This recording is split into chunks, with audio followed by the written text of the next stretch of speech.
Attorneys representing Jules Helping Hands, which is the organization that oversees that encampment, filed that lawsuit to remove the threat of arrests. The nonprofit organization says it is an important step now in negotiating the removal of campers who have been living at that DOT property for more than a year.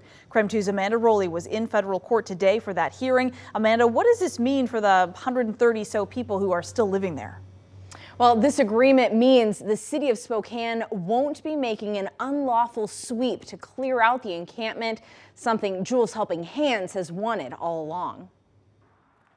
Among the many steps it takes to transition people out of this encampment and into a better situation, there's one that Jules Helping Hands and Disability Rights Washington weren't willing to take: allowing the threat of what they call unlawful sweeps. Through September through now, there have been just constant, like a drumbeat. We're going to close you, we're going to close you. You're going to wake up one morning and we're going to sweep this place. On behalf of people living at the encampment on WSDOT property, they filed a federal lawsuit in October last year. It claims forcing people out of the camp is unconstitutional and has already caused significant harm to the people staying there. This morning, the case reached a turning point.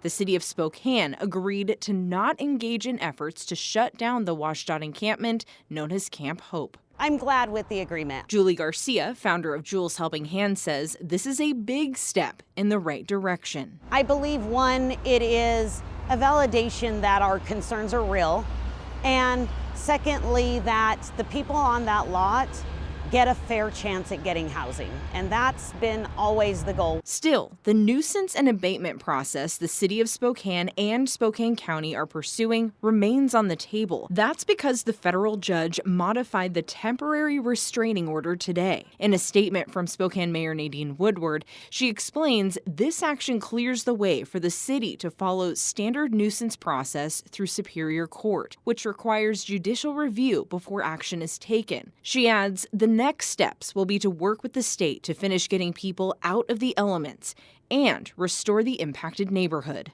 Pretty exciting day, though. Yeah. These are all steps Jules Helping Hands is happy to take.